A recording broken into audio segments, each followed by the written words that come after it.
जेरावनो मिथियाव थाङो क्ररनि गारि गाव इउरिन खालामग्रा लेट्रिन खालामग्रा गारि लांदों होननानै रायजो राजाया बुङो आं नुफेराखै खिन्थु आं नुवाखै ससियेल मिडियायावसो नुदां मालाबा नायनोसो थांनांसिगोन नामा बिदि गारिखौ सानदां क्ररनि गारिलाय जों जिबनाव नुफेराखै बास गारि भाइरेल जानाया बास गारि जे भाइरेल जाबाय थादों बे गारिखौ नुफेराखै आं माने जोंथ' गामियाव थाग्रा आइजो नालाय गामिजों संसार जाग्रा गामिनि जाम्बा जाम्बिजों गोबानानै संसार जाग्रा नालाय जों बेफोरखौ मिथिथारा जों ससियेल मिडियायाव नुदों दा बेखौ नुनानै रायजो राजाफ्रा बिनि सायाव मुगैदोंसो बिटिसिनि चिफ हाग्रामा महिलारि सार बे सारनि अनजालि बिसि सेवलि महिलारि बिथांखौथ' जों रावबो मिथिया गोदो माबा मावबोदोंमोन नामा बेनि जेबो रेकर्ड गैया बिनि जारिमिनाव जेबो लिरनाय गैया बर' हारिनि थाखाय गावखौनो बावसोमनाय लेवार बेलावनि आदार खालामनाय जोंहा रन्जित बसुमतारी दं जाथिनि थाखाय नांबोनाय न'खरनि फिसा फिसौखौ गारनानै रन्जित बसुमतारी बिथाङाबो होमबा दिनै बिथांमोननि मुं सुयै सुयै गाज्रि गाज्रि भाषा बुंनाय गाज्रि गाज्रि रायनाय नैबेफोरखौ आङो माने एसेबो साबजानाय मोनाखै सासे बिमा जानानै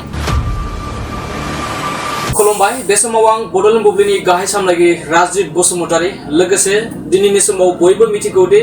आसाम बिधानसभा बिसायख'थि आरो गेजेराव सानब्रैल'सै आरो बे आसाम बिधानसभा बिसायख'थिखौ नोजोर बोनानै रायजोनि गासै 126 बिधानसभा बियाबनि गेजेराव जोंनि बिटिसि ओनसोलाव गासै मोन 15 बिधानसभा बियाब दं आरो बे मोन 15 बिधानसभा बियाबखौ गोबां राजखान्थि दोलोफ्रा गावनि आवथायाव लांनो थाखाय हरसार खामानि मावनाया सोलिगासिनो दं थिग बेबायदिनो जोंनि बिटिसि ओनसोलाव मोननै राजखान्थि मैखोम होनना बुङोब्ला UPPL राजखान्थि दोलो आरो हाग्रामा महिलारि बिथांनि दैदेननाय UPPL राजखान्थि दोलो थिग बेबायदिनो आसाम बिधानसभा बिसायख'थिखौ नोजोर बोनानै जोंनि बड'लेण्ड बुब्लियाव आलासि महरै लानानै फैदों आरो बिथांजों जों माखासे मानि फैबाय थानाय बिधानसभा बिसायख'थिखौ नोजोर बोनानै गोबां राजखान्थि बेलाखौ लानानै सावरायगोन लोगोसे बेरेखा दोलोखौ लानानै आरो माबे बिजों एबा माबे बिथिंखौ लानानै बिथांमोना UPPL राजखान्थि दोलोखौ आवगायलांनो थाखाय खामानि मावदों बेफोरखौबो गोबां सावरायगोन लोगोसे आथिखालनि जा सोलिबाय थानाय सरकारनि सायावबो जों माखासे बाथ्रा सावरायगोन बेबायदिनो जोंनि बड'लेण्ड बुब्लियाव बिधानसभा बिसायख'थिखौ नोजोर बोनानै UPPL राजखान्थि दोलोनि आइजो गांखंनि प्रेसिडेन्ट इनचार्ज बिना गयारि बिथाङा जोंनि बड'लेण्ड बुब्लियाव बिथांखौ लाना फैनाय जादों आरो बिथांखौ जोंनि बड'लेण्ड बुब्लियाव गिबियावनो बरायनाय थाबाय बे समाव जों बिथांजों राजखान्थिनि गोबां बाथ्राखौ सावरायगोन जेराव आथिखालाव गोबां नेपटिजमनि बाथ्रा गोबां खामानि मावै आरो लाइमोनफोरखौ लानानै आथिखालनि सरकारा माबायदि थांखि आरो बिथांमोननि मावनाया फेलें जादोंना जाफुंसार जादों बेखौबो जों बिथांनिफ्राय मिथिगोन बे समाव नोंथाङा UPPL आइजो गांखंनि सासे मैखोम दैदेनगिरि महरै बिधानसभा बिसायख'थिया गेजेराव साननै सानथामल'सै माबोरै सोलिदों नोंथांमोननि दैदेननायाव UPPL राजखान्थिखौ गिबियावनो बिटिआरनि थागिबि रायजो राजा आइ आफानिसिम आंनि खुलुमनाय आरो सिबिनाय अननायखौ साफ्रोमनिसिम जासिदों आरो मिजिंथिदों फैबाय थानाय 9 अक्ट'खालि जोंहा आसाम बिधानसभानि बिसायख'थि जानो थांगासिनो दं बेयाव साफ्रोमबो रायजो राजा आइ आफाया बे खेबाव गावनि हारिनि माखासे थामोनथानि थाखाय जे जोंहा मोननो गोनां बिटिआर एकर्डनि माखासे मावफुंनांगौनि दफाफोर दङ बेखौ मावनो थाखाय बेयाव MLA दैथायहरनो मोजां सिन्था खालामनानै मोनसे मोजां पार्टिनिनो जाहाथे भटखौ होगोन बेखौ मिजिंथिबाय गिबियावनो आरो दा जोंहा UPPL हान्जा हिसाबै जोङो गोबां बिसेसके आङो ओरै माजबाटनिफ्राय लानानै गसाइगावसिम आङो मोनफ्रोमबो समस्थियाव गिदिंनाय जादों आरो रिपर्टखौ लादों ग्राउन्ड रिपर्ट जोंहा दायो मोनफ्रोमबो प्राइमारि दानाय जाबाय आइजो गांखंखौ दाफिनबावनाय जाबाय मानो होनोबा थांनाय बिटिसि बिसायख'थियाव जोङो माखासे प्राइमारिफोरखौ दोनथ'नाय जादोंमोन दा जोङो गोख्रोंसिन खालामनांगौनि थाखाय पार्टिखौ दा बेयाव जों आइजो गांखं आरो लाइमोन गांखंखौबो दाफामफिननानै लानाय जाबाय बेनिखायनो जोङो आइजो गांखंफोरा गोबां खामानि मावदों नैबे आसाम एसेमब्लि बिसायख'थि जानो थांगासिनो दं बेयाव मैखोमै बाहागो लादों आइजोफ्रा दा बेखायनो आं बे रिपर्टखौ लानानै आं बुंनो नागिरदों जे जोंहा दा गासैबो जोङो जि ग्राउन्ड रिपर्टखौ लानानै जों मिथिनो मोननायाव आं मिथिनो मोननायाव दा 12 आरो 10 बेनि गेजेराव थांलाय फैलाय एसे डाउट जाबाय थादों दा 10टा 12टा बेनि गेजेराव जोङो दङ दा 100% जोङो 10टाखौ मोनगोन होननानै आसा खालामदों आरो रिपर्टआबो गोबां मोजां दा बेखौ लानानै आङो दिनै रायजो राजा आइ आफानिसिम मिथिहोनो नागिरदों जे जोंहा UPPL दोलोखौ मोजां मोनग्रा रायजो राजा आइ आफाफोर गिनो नाङा एबार MLA आव जोंनि UPPL निफ्राय 10 जन MLA खौ जोङो मोननो हागोन आरो बे 10 जन MLA आनो जोंनि बिटिआर एकर्डनि माखासे मावनो गोनां हाबाफोरखौ मावफुंगोन बेखौ मिजिंथिदों थारैनो बे समाव बिथाङा बिथांनि दैदेननाय बायदि गासै BTC नि मोनजिबा बिधानसभा बियाबनि जा ग्राउन्ड जिर' रिपर्ट बेखौ लानानै बिथाङा फोरमायबाय लोगोसे बिथांमोना आरो बेखौबो मिजिंथिदों जे प्रमद बर'नि दैदेननाय बिथांमोननि दैदेननाय जा UPPL राजखान्थि दोलोआ मोनजिबा बिधानसभा बियाबनि गेजेराव 10निफ्राय 12 बियाबखौ बिथांमोना देरहानायनि मिजिंखौ बिथाङा फोरमायदों दा दिनैनि समाव BTC आव मोननै राजखान्थि गोख्रों दं बेनि गेजेरावनो दा BPF दोलोआबो आरो बे BPF दोलोआ एबा BPF दोलोनि गाहाय आरो BTC नि गाहाय खुंगिरि हाग्रामा महिला बिथाङा बुंदों जे मोनजिबा बिधानसभा बियाबाव NDA नि बिजाथिया देरहागोन लोगोसे बे समाव बुंनांगोन जे BPF दोलोजों BJP AGP गोबां गोख्रों दोलो दं बेबायदि दोलोआव UPPL राजखान्थि दोलोआ एसेबां सहस ना खामानि मावनायाव माने रायजो राजाया थांनाय BTC इलेक्सनखौ गोसोखांनानै गोबां दुखु फोरमायदों मानो होनोबा जों बिराद गिदिर भुल मावफ्लांबाय नामा होननानै दायो बयबो रायजो राजा साधारन रायजो राजाया गाबदों जों मेल मिटिं खालामनो थांदों खिन्थु जोंनि बिराद गिदिर गोरोन्थि जाबाय होननानै बुंदों बर' रायजो राजाल' नङा गुबुन गुबुन हारि माहारिफ्राबो माने गोबां दुखु फोरमायदों जे बिसेसकि माइनरिटि एरिया माइनरिटिफ्रा बुंदों आं दिनै ओरै बावखुंग्रि एरियायाव हाबबाय थादों माइनरिटि एरियायाव बिथांमोनाबो दुखु फोरमायदों जे बुंदों जों बिराद गिदिर भुल मावनानै लाबाय बे भुलखौ सुद्रायनो थाखाय एबार जोङो 80% माइनरिटि भटखौ होगोन होननानै होमबा गोख्रों पार्टि थांबालाय मा जानाय गोख्रों होननानै BPF आ दिनै सरकाराव दं हिसाबै गोख्रों होननानै साननानै लादों नाथाय सिंनि रायजो राजासो भटखौ होयोथ' सोरबा लिडाराथ' होआ दा बेखायनो आङो जि दिनै जोंनि UPPL आ थांनाय BTC आव जेनदोंबाबो एबारनियाव ओरैबायदि गोख्रों जाबोदों आं एसे आगोलाव बुंदों ना आइजो गांखंआ ओरैबायदि बाहागो लादों जे साफ्रोमबो न' थांनानै आइजोफोरखौ फोजाखांजोबदों जों एबार जानाय नङा मानो होनबा जोंनो सान्थिखौ नांगौ जोंनो गोजोननायखौ नांगौ बेनि थाखायनो दिनै जोङो जानजि खाफ्रादों होननानै बयबो ओंखारदों UPPL खौ भट होनो थाखाय दा बेखायनो नुनो मोनो जे BPF हान्जाया सरकाराव थाबाबो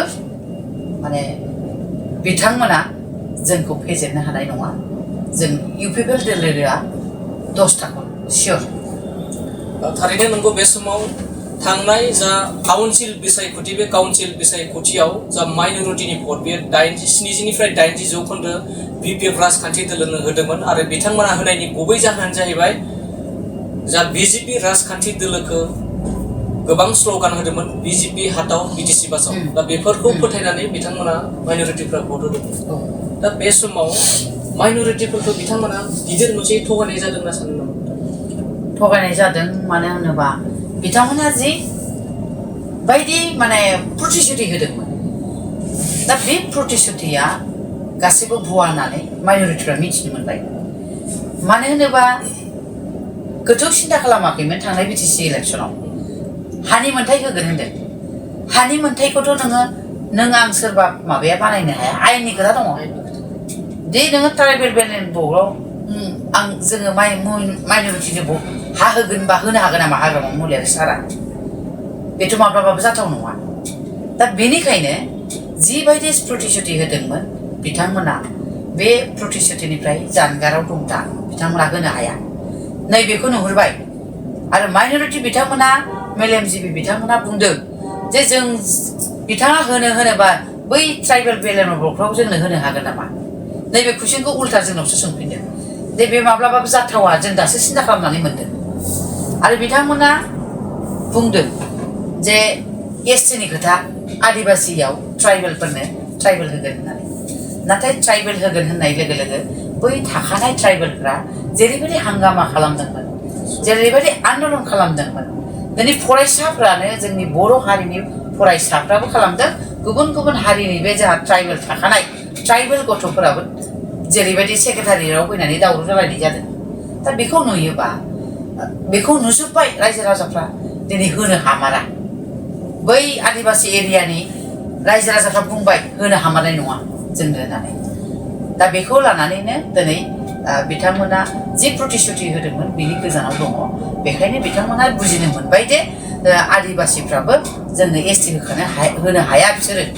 खुगायावल' बुंदों होननानै माइन'रिटियाबो बुंदों जे जोंनो हा होनो हाया नैबेनि थाखायनो एबार बिथांमोना जोंनो बांसिन भट होगोन माइन'रिटियानो होन आदिबासियानो होन गुबुन गुबुन हारि माहारिया UPPLखौनो लाबोफिनगोन मानो होनोबा गोजोननायखौ लुबैदों जेब्लाबो गोजोननाय बेखौ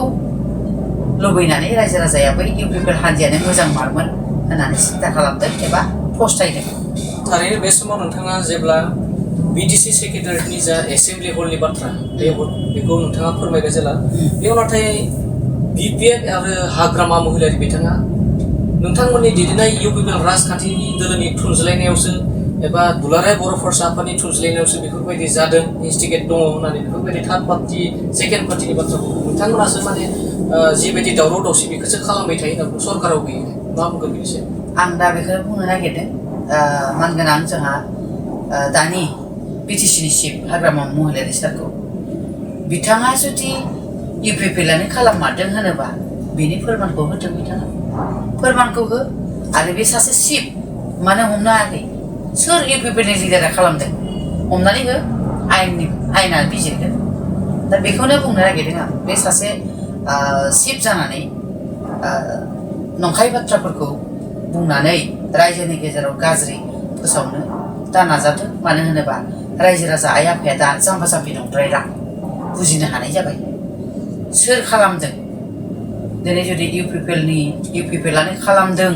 होननानै बिथांमोना बुंदोंबा दाथ' जों बिरोधि पार्टियाव जों इलेक्सनाव सोर बुलायलायनायखौ खालामदों दिनैथ'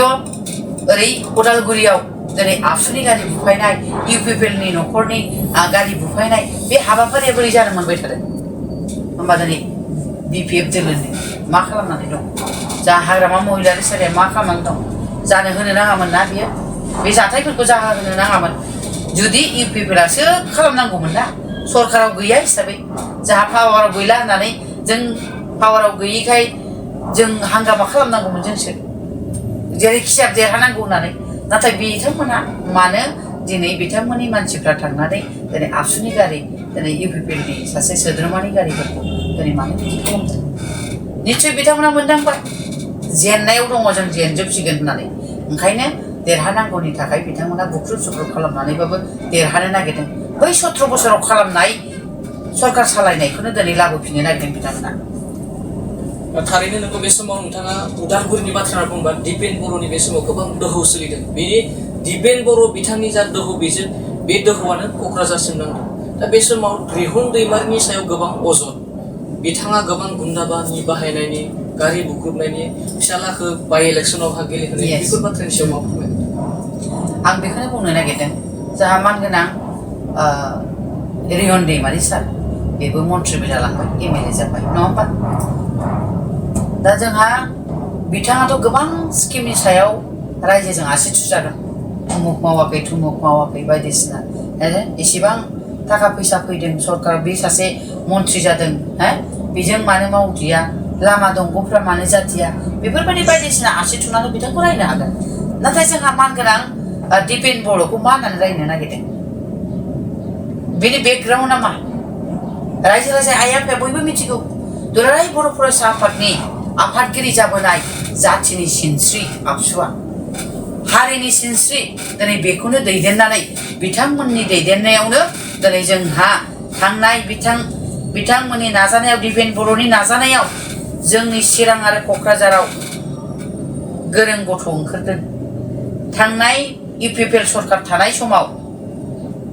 सारा आसामावनो टप नाम खामायनो हानाय मेट्रिक रिजाल्टखौ जोंनि चिराङा लानो हादों माबोरै बे आबसुनि नाजानायाव आबसुआ मोनफ्रोमबो आनसलिक इउनिटआव थांनानै फ्रि कचिं गावसोरनो खस्थ' खालामनानै खांनानै सोरनावबा बिनानैबाबो बिथांमोना मास्टार लानानै कचिं होजोबो जेरावबो सारा बर' जाथिनोनो दिनै बे दैदेननाया दिपेननि मावनायनि थाखायसो जादों दिपेन बर'नि मावनायनि थाखायसो जादों बा दिपेन बर'खौ रायजो राजाया मिथियै गैया दिपेन बर'आ सोर बेनिखायनो उदालगुरियाव ओरैबायदि माने रायजो राजाया ओंखारदों BPFनि भटार्सफ्राबो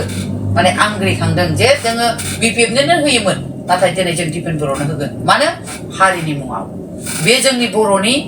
जातीय संगठननि सासे लिडारमोन बे दिनै जोंखौ सरकाराव थानानै जोंनि मोजां गाज्रिखौ बुजिगोन आरो जोंखौ अनगोन सासे मन्त्रि MLA जानानै जोंनि गांनाय उखैनायखौ नायगोन जोंनि गथ' गथायखौ नायगोन होननानै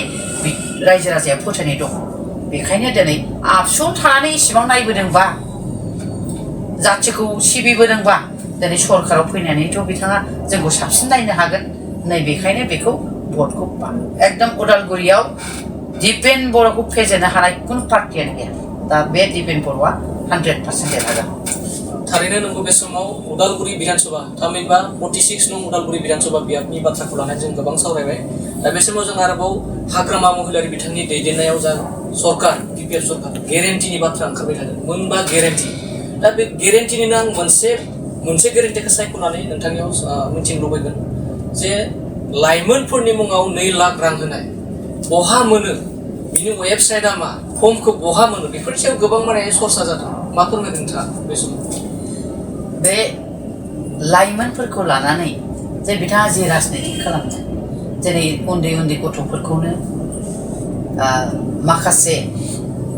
राजनितिकनि खर'आव सोनानै होनानै आबां जाबां बखिदों आबां जाबां रायग्लाबायदों आरो सोरखौबा बखिदों दिपेन बर'खौ बखिदों सोरबा प्रमद बर'खौ बखिदों नाथाय बै गथ'फोरा प्रमद बर'मोनखौ बखिनो हानाय आसुगुर गावगासिबो नङा दिपेन बर'मोनखौ रायनो हानाय आसुगुर गावगासिबो नङा बे गथ'फ्रा मैया दाख्लैनि गथ' बिथांमोननि नाजानायावनो दिनै बिथांमोना मोजां फरायनानै सासे गोरों गथ' जादों बिथांमोना साननो हानांगोन आरो दिनै आं बुंनो नागिरदों जे लाइमोनफोरनो 2 लाखनि थाखानि खोथा बे 2 लाख रांखौथ' ओरैनोथ' जोंहा BTCआव थाखा फैयाखै होननानै मिथिगौ बे थालांनाय प्रमद बर'नि सरकारि समनि थालांनाय 300 कोटि रां बेखौसो बिथांमोना 2 लाख होदों दा बे 2 लाखआवबो जों ससियेल मिडियायाव नुबाय जे गोबां भाइराल जानाय जे सासे आइजोआ BPFजों BPFनो कल रेकर्ड जानाय कल रेकर्डखौ जों खोनासंनानै जों मिथिनो मोनबाय आरो ओरैबायदि माने दालालि खालामनाय जे जायगायाव सासे सुबुंनिफ्राय डकुमेन्टस लानानै 2 लाख होदों बे 2 लाखआव बिथांमोनहा गासिबो बिजोबनानै 10,000खौल' होबोनो नागिरनाय नै बेफोर बाथ्राया जोबोद मुगैथाव जुदि इयुन जोलैखौ मोजां लामाजों देखायलांनोबा प्रमद बर' बायदि माव प्रमद बर'आ दिनै थांनाय 5 बोसोराव डक्टर इन्जिनियार APS IPS फोरोंनानै दिनै कचिं होनानै बिथांमोनखौ डक्टर बानायबाय सोरखौबा इन्जिनियार बानायबाय सोरखौबा दिनै अफिसार बानायबाय ADC DC बेफोरबायदि बानायबाय होमबा बेफोरबायदि माव 2 लाख थाखाखौ हरबाय लाइमोननि मुङाव बै लाइमोननिफ्राय फैसाखौ लाबोफिनजोब्बाय पार्टियाव बाहायफिनबाय नैबेफोरथ' बिराद गाज्रि ना बे लाइमोनखौ मा खालामनो नागिरदों लाइमोनखौ मा खालामलांनो नागिरदों बिसोरनि इयुनखौ बोरै दालांनो नागिरदों दिनै राजनितिखौ बाहायनानै बिथांमोनखौ बेफोरबायदि खैसाराव खोख्लैनाया माने आं सासे बिमा हिसाबै आङो माने दुखु मोनदों जे जाहाथे बेफोरबायदि दाखालामथों वेबसाइटआव मानसिफ्रा बयबो एप्लाइ खालामनो हादों जोंनाबो लेखा गोरों फिसाबो दं बिथांमोनाबो होनदों जोंनि फिसाफ्राबो सोंदोंमोन जोंनाव बे अनलाइनाव होदों ना अफलाइनलै मामि माजों आंबो होगौमोन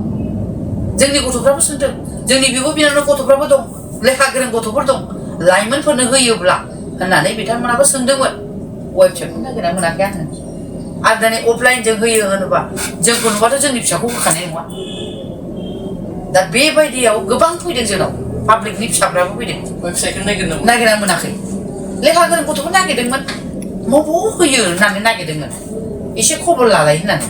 आंखौनो खबर लानो होदोंमोन गथ'फ्रा नाथाय गोबां मानसि गार्जेनफ्राबो फैदोंमोन बे 2 लाखखौ बोरै मोनो मेडाम होननानै सोंबाय बायदोंमोन। नाथाय आङो बुंदों BPFनि माखासे दैदेनगिरिफोरखौ सोंदो वेबसाइटखौ अबाव मोनो आंनोबो खिथा नैबे बाथ्राखौ बुंदोंमोन आं। नाथाय बिथांमोना खिथानो हायाखै।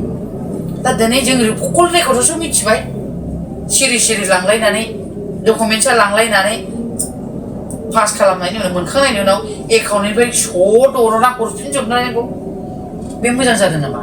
आं बुङो आं मोजां जायाखै होननानै आं सानो आरो। मानो होनोबा आं बिर'धि पार्टि होनानै आं होनो नागिराखै, खिन्थु जोंनि इयुथ बे लाइमोनफ्रा जाबाय जोंनि फिसायानोथ' इयुथ नङा होमबा? दा बेखायनो बिथांमोननि लामाखौ मोजां देखायनांगौ। दिनै बिथां इयुथखौ जुदि मोजां खालामनोबा जौ जुवाखौ बन्द' खालामनांगौ बे मेन। मानो होनोबा दिनै रायजो राजाया BPFखौ मानो दुखु मोनदों? सरकाराव फैनाय लोगो लोगो जौ जुवा बांनायनि थाखाय जोबोद दुखु मोनदों। जों गामि गामि हाबदों, न'खर न'खर हाबदों। बिथांमोना जौ जुवाखौ लाबोआमोनबा खि जोंबो मोजां मोनगौ खोमा होननानै बुंदों। दिनै सोरनिबा जों बिमा जानानै माब्लाबाबो लुबैया जोंनि फिसाया जुवारु जाथों, जोंनि फिसाया मदारु जाथों होननानै जों माब्लाबाबो लुबैया। जों लुबैयो जोंनि फिसाया डक्टर इन्जिनियार जाथों, IAS IPS फरायथों, गिदिर अफिसार जाथों होननानै जों सानो। आरो साफ्रोमबो बिमाया सानो, आंल' नङा साफ्रोमबो बिमाया सानो जों ओरैनो गथ'खौ 9 मास 9 दिन गोरबोआव लानानै जोनोम होआ, मोजां गथ' उजिथों होननानैसो जों जोनोम होयो। बेखायनो रायजो राजा आइ आफाया लुबैदोंमोन बे सरकाराव फैफिननाय लोगो लोगो जाहाथे बै 17 बोसोरनि आखुखौ दालाबोथों होननानै सानदोंमोन। भट होदोंमोन ओंखायनो फोथायनानै सोरबा सोरबाया, ओंखायनो दिनै सरकाराव फैनो हादों। रायजो राजाया भट होनायखायनोथ' दिनै सरकाराव फैनो हादों। दिनै बिथांमोना दुखु मोनबाय मानो जुवानि मेलाखौ लाबोफिनखो, दिनै मानो जौनि मेलाखौ मानो लाबोफिनखो? जोंनि गथ' गथाया मा जानांगौ? गोबां मेला जुवा खुंदों, दिनै एक्सिडेन्ट जादों, थैदों। सोरहाबा फिसाया सासेल'मोन बेबो थैहैदों। न' डाउट एक्सिडेन्टआथ' जाखायो, अब्लाबो होननाय थायोना मेलायाव थैनाय लोगो लोगो बै मेलाखौ गोसोखांगोन बिमा बिफाया। मेला जायामोनबा आंनि फिसाया थैयामोन खोमा, मानसि हिसाबै बेफोरबायदि सानफ्लाङो।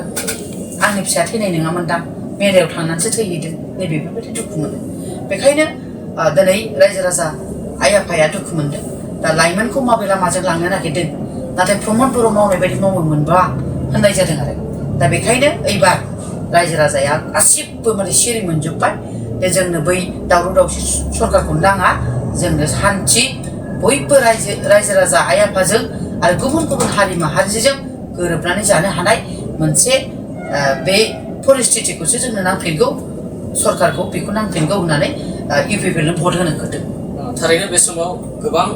आरो बयबो खोनादों ससियेल मिडिया आरो खौरां बिजोंनि गेजेरजों थांनाय गोलाव समनिफ्राय जेब्लानिफ्राय BPF सरकार फैनायनिफ्राय जुवा मेलानि बाथ्राफ्रा गोबां दान्थे बिदान्थे सोलिगासिनो। बेनि सायाव नोंथाङा गोबां फोरमायबाय।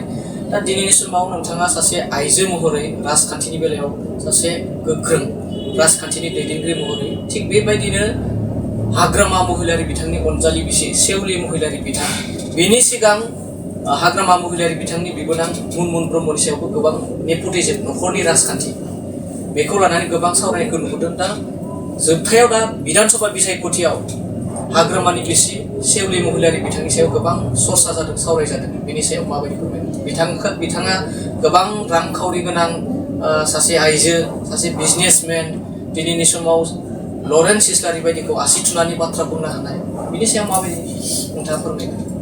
आं बेनि सायाव बुंगोन जेनेबा जोंहा मानगोनां BTCनि चिफ हाग्रामा महिलारि सार, बे सारनि अनजालि बिसि सेवलि महिलारि बिथांखौथ' जों रावबो मिथिया, गोदो माबा मावबोदोंमोन नामा बेनि जेबो रेकर्ड गैया, बिनि जारिमिनाव जेबो लिरनाय गैया। बेहा खालि जों मिथिगौ रायजो राजा आइ आफाया जोंहा मानगोनां BTCनि चिफनि हिन्जाव माने सेवलि महिलारि होननानैसो मिथिगौ। दिनै लरेन्स इस्लारिखौथ' बिदि बयबोथ' मिथिगौ, बे बर' जाथिनि मावबोनाय सासे दावहारु, जाथिनि थाखाय नांबोनाय, गावखौनो सेक्रिफाइस खालामबोनाय, गावखौनो बावसोमबोनाय सासे दावहारु गथ' बेयो। दिनै लरेन्स इस्लारिमोन बायदिया गोबां बेकग्राउन्ड दं आरो 5 बोसोराव MLA जानानैबो देखायबाय बियो। MLA जानानै गोबां रायजो राजानि खामानि मावबाय। दिनै सेवलि महिलारिया जेबो मावाखै, लरेन्सआ जेबो मावाखै होनदों। बेनि फिननायाव आं होनो नागिरदों बिथांनो, बिथाङा जुदि जेबो मावाखै होनोबा बिथांनि MLA जानानै मा मावनाय बेनि रेकर्डखौ नांगौबा जोंखौ जोंनाव मानसि फाथायनानै बिहर जों बे रेकर्डखौ होनो हागोन मोनबेसे मा मावदों नैबे क'क्राझार समस्तियाव मा मावलांखो MLA जानानै 5 बोसोराव आरो रायजो राजानिजों माबायदि सोमोन्दो दं बिनि रेकर्डखौ नांगौबा रायजो राजानावबो सोंनो हागोन आरो बिनि मावनायनि रेकर्डखौ नांगौबा जोंनाव सोंनो हागोन आरो जोंनाव रेकर्डखौ लांफैनो हागोन जों एक देखायगोन बबेयाव मा मावदों मा मावाखै बबे समस्तियाव मा मावखो आरो लरेन्स इसलारिया दिनैनो नङा आबलें गथ' सेंग्रा गथ'निफ्रायनो बिथाङा जाथिनि थाखाय गावखौनो बावसोमनाय मानसि बियो सेवलिया आसुगुर गावगासिबो नङा बेजों रुजुजानाय बेथ' सासे फरायसामोन फरायसा बैसो जाबाय हाबा जाबाय दिनै हाग्रामा महिलारि सारनि हिनजाव जाबाय बेखायसो मिथिगौ बेखौ हाग्रामा महिलारि सार बेथ' हारसिङै मोनसे बेकग्राउन्ड गैयाना मा दं बेहालाय ना आबुनि लिडारमोन ना आफादनि लिडारमोन ना साहित्य सभानि लिडारमोन ना माबा रायथाइ लिरग्रामोन ना खन्थाइ लिरग्रामोन माबामोन जेबो गैया बेहा जेबो बेबायदि बेकग्राउन्ड गैया बेखौ जास्ट खालि मिथिगौ हाग्रामा महिलारि सारनि हिनजाव होननानै दा बेखायनो रायजो राजाया बिजिरदों माबोरै जाखो मा बेना राजनितिकआ बोरै न'आवल' जाजोबखो नैबेखौ सिन्था खालामदों मानो बेनि गेजेराव मोनसे सोंथि खालामबावदि जे बिथाङा बेरेखा दोलोनि बेरेखा जानायनि बाथ्रा बुङाखै हायोबा लरेन्स इसलारिया आंखौ आइजो महरै मदद हो बेबायदिबो बाथ्रा बुंनाय दा बेखौनो बुंनो नागिरदों आं लरेन्स इसलारिजों सेवलि मेदामजों जेबो रुजुजाया दा सेवलि महिलारिखौ बयबो नुदों मानसिफ्रा बेखौ गिदोंसो गावनो दाखालि स्पेसाव गावनि स्पेसावनो डाइरेक्ट बुंबाय बे सप्तायाव खेबसेल' लोगो हमगोन रायजो राजा बेखौ लुबैयो नामा रायजो राजाथ' लुबैया दुखु आफोराव नांगौ MLA बानायनांगौ बेखौ EM बानायनांगौ दुखु आफोराव नांगौखायसो EM MCLA बानायो दा मानो बानायो जोंखौ नायथों होननानै जोंनि एरियाखौनो जोंनि समस्तिखौ नायथों होननानैसो EM MCLA बानायो आरो MLA बानायो मन्थ्रि बानायो दा बे बेलायाव जुदि रायजोखौनो बे सप्तायाव खेबसेल' लोगो हमगोनबा रायजोआ बेनो भट होगोन दा खुनु सम्भब नङा दानि आजिखालि रायजो राजाया एकदम जाम्बा जाम्बियाव गैला गोदोनि बायदि गोदोनिया रायजो राजा आइ आफाया जाम्बा जाम्बिमोन खिन्थु दा बेबायदि नंला आरो आइजोफ्रा ओरैबायदि स्ट्रं जाबाय बे फिसाइ होबा जानाय होआबा थानाय नंला दानिया आइजोफ्रानो न'खरखौ सालायजोबो जोंनि आइजोफ्रानो मिथिजोबो दा जे माबायदि हिनजाव बियो बेनि बेकग्राउन्डखौ नागिरदों दा जाहा सेवलि मेदामनियाव आरो बियो मा खालामदों जेरावनो मिथियो थाङो क्ररनि गारि गाव इउरिन खालामग्रा लेट्रिन खालामग्रा गारि लांदों होननानै रायजो राजाया बुङो आं नुफेराखै खिन्थु आं नुवाखै ससियेल मिडियायावसो नुदां मालाबा नायनोसो थांनांसिगोन नामा बिनि गारिखौ सानदां क्ररनि गारिलाय जों जिबनाव नुफेराखै बास गारि भाइरेल जानाया बास गारि जे भाइरेल जाबाय थादों बे गारिखौ नुफेराखै आं माने जोंथ' गामियाव थाग्रा आइजो नालाय गामिजों संसार जाग्रा गामिनि जाम्बा जाम्बिजों गोबानानै संसार जाग्रा नालाय जों बेफोरखौ मिथिथारा जों ससियेल मिडियायाव नुदों दा बेखौ नुनानै रायजो राजाफ्रा बिनि सायाव मुगैदोंसो बिदिबाथ' भबिष्यत जोंनि न'आव जिबनावबो बे बाहेरायाव थांनाय नङा बे खोथाखौ बाहायदों जोंथ' बयनियाव थाङो बयजोंबो रायलायो गोबाय गिजि न'आवबो साहा लोंनानै फैयो जोङो दा बिनि स्टाइलखौ नायनानै हाबा बेखौ MLA खालामनांगौबा जों जिबनाव बेजों रायलायनो बिनि सेरावनो थांनो हानाय नङा जोंखौ जों थांबानो बे आखाइ आथिंसो सुगोनदां एकदम डिटल होनानै सुगोनदां होननानैसो बुङो सोरबा सोरबा डिटलजोंसो सुगोन खोमा जों थांबा बे मास्क गाननाय बाथ्राखौनो लानानै माखासे बुंदों आरो गोरिबनि न'आवनो थांबा खुगा खाथेयोबा गोबाय गिजि न' नायनो थांबा नों खुगा खाथेयोबा जोंनि बेमारखौ हाबजानो गियो जोंनाव बेमार दं सानो जों गोरिब गुन्द्रानाव होमबा बे जोंनि मा मावगोन नै बिदि आरोखि दा हिनजाव होननानै लरेन्सखौ ज' जाजानो लुबैदों बेथ' सम्भब नङा हिनजावा हिनजावब्रै हिनजावा थायो सोरबाया न'खर दाग्रा थायो सोरबाया न'खर सिफायग्रा हिनजाव थायो आं सासे हिनजावबाबो आं होनदों हिनजाव बोरै हिनजाव बा हिनजाव लायै हिनजाव सोरबा हिनजावानो दायो हिनजावानो सिफायो होननाय दङ सोरबा न'खरखौ हिनजावानो दायो हिनजावानो सिफायो थिग बेफोरबायदि हिनजाव दं नालाय दा बेहा हाइ फाइ सासे सिपनि हिनजाव बेखौ बे देखायजोबनानै लाबाय रायजो राजानो आरो नोंनो भट नांगौमोनबा साधारन मानसि जानानै साधारन देलायनानै थांमोन रायजो राजानाव बिहैमोन आथिं दांहैमोन गोरिब गुन्द्राखौ खुलुमहैमोन नोंनाव सुवा नाङाना बै गोरिबखौ खुलुमबा बेबायदि थांनांगौमोन नों जिबायदि हाइ फाइ मालाय लरेन्सआ जायखौनो मोनो बेजोंनो लोगो मोनो साहा पानि लोङो एकदम आथिं हमनानै खुलो बयबो मोजां मोनो आखाइ दांनाय माने बोर होनाय दा रायजो राजा आइ आफाया बयबो लरेन्सखौ बोर होदों बयनिबो बियो बोर बिहैदों दा बेखौ नुनानै आङो बुंनो नागिरदों जोंहा मानगोनां मेडाम सेउलि महिलारिया थोजासे दंखायो गावहानो आरो जोंहा सारा शिफ 17 बोसोरावबो शिफ जाबोबाय आरो दिनैबो शिफ जाबावबाय दिनै 6 दान जानो थांगासिनो दङ होमबा बेहा मानि अभाब दा दिनै रायजो राजाया खेबसेल' लोगो हमनाय लोगो खेबसेल' सप्तायावनो खेबसेल' लोगो हमनाय लोगो लोगो बिथांखौ गासिबो एंगारना गारजोब्बाय दा गाज्रि मोनजोब्बाय सप्तायाव जुदि खेबसेल' लोगो मोनोबा मालाबा बिनि दरखौनो सौहैनो हानाय नङा जों खैथा दर बारलांनानै बेखौ लोगो हमनांगोन जोङो होननानै बयबो दुखु मोनदों थारैनो बे समाव आसामाव गासै 126 बिधानसभा बियाब दं बेनि गेजेराव गोबां आइजोफोरा बिजाथि महरै गसंदों बेनि मादावनो बयनिख्रुइबो धोनिसिन आइजो सेउलि महिलारि गासै 30निबो बांसिन एकाउन्ट आरो गोबां माने गारि घोरानि सायाव गोबां दिनैनि समाव सावरायजादों आसामनि आइजोफोरनि बिजाथिनि गेजेराव बयनिख्रुइबो हाइस्ट बिथाङा प्रपार्टि दिन्थिदों मा बुंगोन बेनि सायाव दा बेयाव आं बुंनो नागिरदों बिथांनि प्रपार्टिनि सायावथ' जोंहा बुंनो हानाय जेबो माबा गैया नाथाय चिफ हिसाबै बुंनांगोन मानो होनबा बे सासे बिटिसिनि चिफनि हिनजाव दा बेयाव रायजो राजाया गोबां नोजोर खालामो सोरबा लिडार जाबांबा सोरबा न' मोनसे मोजां लुबांबा होनो बेथ' रायजोनि जोंसो लुदों होनखायो दा बेफोरबायदियाथ' बयबो थाखागोन बयबो होनखागोन नाथाय सासे आइजो जानानै आं खोनादों 30निबो बारा एकाउन्ट दा बियो जेब्ला नमिनेसन होयो ओंखारजोबोना बे नमिनेसन फाइलाव नुजोबनाय लेखा गोरोंफ्राबो नुजोब्बाय दा गोबां फोरोंगिरिफ्राबो माबाफ्राबो साख्रि मावनायफ्रा बयबो गिदों आरो हाब शिफनि हिनजाव जानानै बे एसे बुरजा एकाउन्ट दं बेनाव इसिबां प्रपार्टि दं बेनाव शिफनावसो थानो हागौमोन बेनाव बोरै नैबे कुइसन जादों आरो दा बेफोरबायदि माहाजोनफ्रा मानसिया गिदिर मानसिया जोंखौखि अनगोन ना जोंखौखि नायगोन ना जुनानैसो लाजोबसिगोन माथो होननानै दा सासे आइजो हिसाबै बिथाङा इसिबां प्रपार्टिखौ नुनायाव बयबो गोमोदों आरो दा जोंहा नोंगौ आइजो हिसाबै होदों आङो मानगोनां बिटिसिनि चिफ हाग्रामा महिलारि सारखौ आङो थेंक इउ होगोन आइजोनो टिकेट होदों न' डाउट नाथाय गुबुन आइजोनो होयोबा बिथांखौ बिराद मोजां मोनगौमोन मानसिफ्रा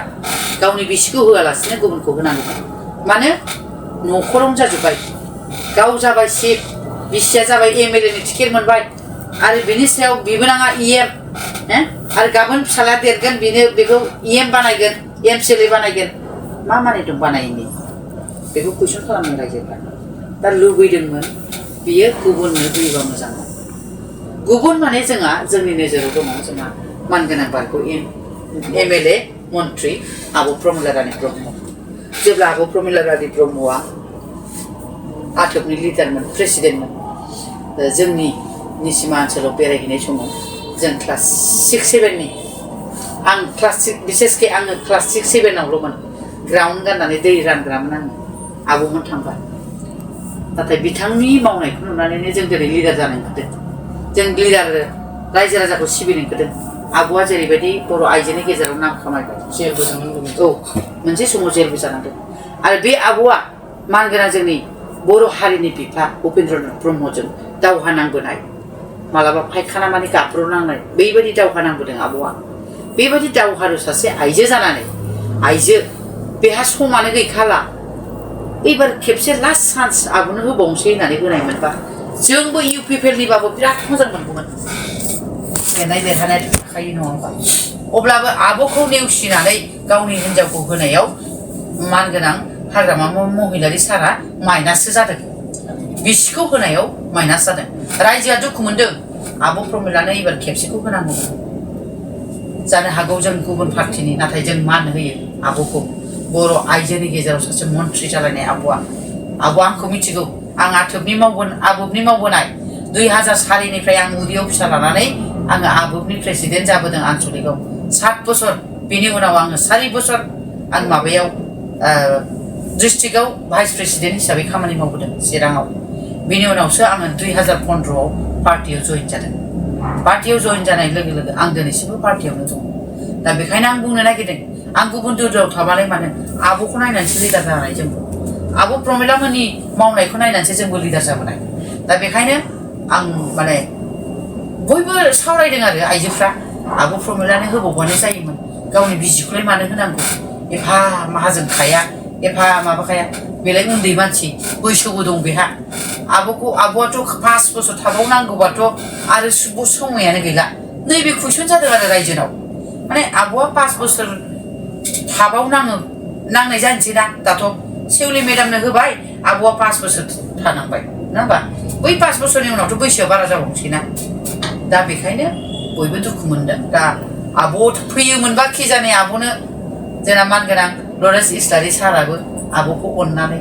जानोबो हानायमोन। थारैनो बे समाव जों बिथांजों गोबां बाथ्रा सावरायबाय। UPPLनि सासे गोख्रों आइजो दैदेनगिरि। दा बिथांजों गोबां बाथ्रा सावरायबाय आरो बिधान सभा बिसायख'थिखौ लानानै, हाग्रामा महिलारि बिथांखौ लानानै, प्रमद बर' बिथांखौ लानानै गोबां जों बे समाव बिथांजों मोगा मोगि जाबाय। दा जोबथा जोंनिफ्राय सोंथि, दिनैनि समाव BTC नाङैनो बर' बिमानि मेगनाव मोदै गनायखौ नुदों, गोसोआव दाहा नांनायखौ नुदों। बेनो जाबाय अरुणोदयनिफ्राय थांनाय 3-4 बोसोरनिफ्राय मोनबोबाय थानानै आसाम सरकारा मोनसे घोषणा होदोंमोन जे डिसेम्बरनिफ्राय होथ'नाय जाला, जे खनसेयावनो थांनाय फेब्रुवारि दान मार्च दाननि गेजेराव 9,000 रां होनायनि बाथ्रा। दा बेनिफ्राय गोबां मानसिया मोनबाय थाखानायखौ बन्सित खालामनानै गोदान मानसि, जाय मानसिफ्रा, जाय बेनिफिसियारिफ्रा खनसेबो मोनफेरामोन, हरखाबै 9,000 मोननायाव गोबां बिमाफोरनि मेगनाव मोदै, गोसोआव दाहा। बेनि सायाव नोंथाङा सासे आइजो बिमा माहारि हिसाबै मा फोरमायनो? आं बेनि सायाव बेखौनो बुंगोन जे जाय बिथांमोना अरुणोदय दानजादों, जोबोद दुखु मोनदों। ससियेल मिडियाबो नुदों, प्रेक्टिकेलबो नुदों। आंनि न'आवबो फैदों, गोबाङानो फैदों लिडार हिसाबै। मानो होनोबा बिथांमोना बुंदों, नै आइ नोंसिनि समावनो मोनदोंमोन। मानो होनोबा अरुणोदयखौ जोंनि UPPL सरकारनि समावनो मोनदों। बयबो मोनजादोंमोन। प्रमद बर' सारनि अननायाव बयबो जायफोरा अरुणोदय मोनथाव बिथांमोना मोननानै जागासिनोबो दंमोन। दा गोरिब दुखिया माने मासाव 1250 मोननायानो बहानि, गोरिबनि न'खराव मालाबा मुलि गरसे बायजानोबो थाइसेबो गैया जायो। थिग बेफोरखौनो दिनै दानानै होजोबनाय जादों। दा बेयाव आं बुंनो नागिरदों बिमा माहारि हिसाबै, दिनै बेफोरखौ मावामोनबा खि जानि रायजो राजाफ्रा सरकारखौनो सापर्टबो खालामनोबो हानायमोन। नाथाय दिनै दुखु मोनदों, बिथांमोना रायखांनो गोनां जादों जे प्रमद बर' सारबारि अनसुला रावबो गैया। बिथांनि दिनाव जों मोनजादोंमोन, नाथाय दिनै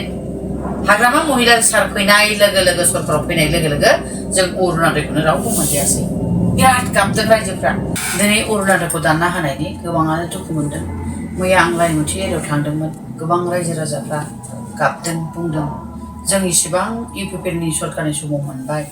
मोनजाबायमोन, मुलि गरसे बायनो हादोंमोन, जोङो लोमजानाय साजानायाव बाहायनो खरसा खालामनो मोनदोंमोन, नाथाय दिनै मानो 9,000नि बेलायावसो जोंखौ दानानै होजोबखो होननानै गोबाङानो गाबदों, दुखु फोरमायदों। दा बेफोरबायदियावनो दिनै UPPLनो भट होजोबगोन। BPFनियाबो दानजादोंबाबो सोरबाया हठात खरि दानजादों, सासे सानैल', खिन्थु एकदम 99%आनो UPPLखौ मोजां मोनग्रा रायजो राजा आइ आफाफोर। खिन्थु साननांगौसोमोन बियो राजनितिकआव जे UPPLनिबाबो जों होयोमोनबा खिजानि सरकारखौनो मोजां मोननायमोनबो। बिसोरसो मोनजा होबाय थादों होननानै बिसोरखौनो सानगौमोन रायजो राजाफ्रा, अनगौमोनबो। दिनै BPF दोलोखौनो अननोबो हानायमोन। मानो बिसोरो बेबायदि दाननानै होजोबखो? दा बेयाव आं आइजोफोरनि सासे दैदेनगिरि हिसाबै आं बुंनो नागिरदों, सारा बेफोरबायदि खालामनो बे जायफोरा मावदों, ग्रासरुट लेभेलनि मावग्रा बिथांमोना जाहाथे बेफोरबायदि मावनो नाङामोन, आं बेखौ खावलायनो लुबैयो। दिनै आङो नैबे बड'लेण्ड बुब्लिनि गेजेरजों सारा रायजो राजा आइ आफा नोंथांमोनखौ आङो खावलायगोन, जायफोरा अरुणोदय दानजादों जेबो सिन्था खालामनो नाङा। मानो होनोबा जोंहा